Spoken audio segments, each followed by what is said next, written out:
bien? Bah ça va, ça va. Est-ce que Bon. vous avez dû augmenter les prix de vos pâtisseries déjà, Benjamin? Alors pour l'instant, pas encore, mais ça va pas tarder. C'est-à-dire qu'on va être obligé parce que les fournitures augmentent. C'est-à-dire que Ah oui. moi je fournis aussi des restos et eux, bah, ils subissent des augmentations de, enfin ils subissent, ils ont des augmentations de salaire, ils trouvent moins de personnel, ils ouvrent moins de Mhm. tables, ils ouvrent moins de plages horaires. Moi j'ai des Exactement. restos qui ont décidé carrément de fermer soit le midi, Ouais. d'ouvrir que le soir, ou alors de fermer le week-end une journée sur deux ou un Bah, c'est week-end le cas sur deux. du chef étoilé qu'on aura tout à l'heure à 7h50, Ouais, Victor mais Mercier. Il fait plus que du lundi au vendredi le soir.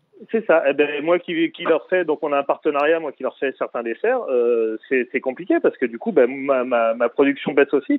Et par contre, alors les prix, eux, augmentent sur des produits externes. C'est-à-dire que tout ce que j'ai en local, je travaille beaucoup avec du local et du bio, donc ça se Ça maintient. va encore? C'est déjà cher avant. Ouais. Ben, je continue à le payer sensiblement au même prix.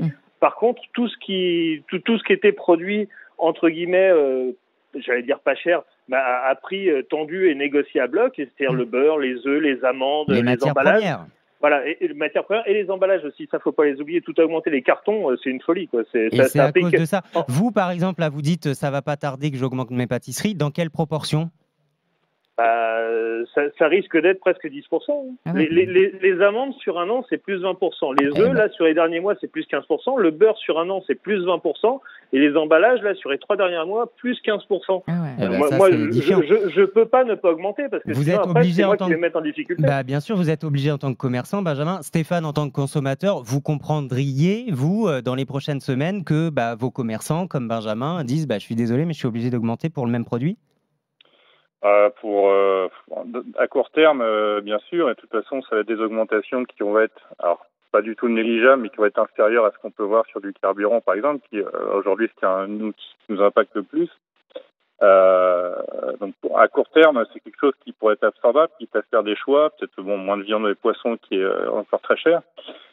Sur fruits et légumes et les biens de première nécessité, les farines, beurre, etc.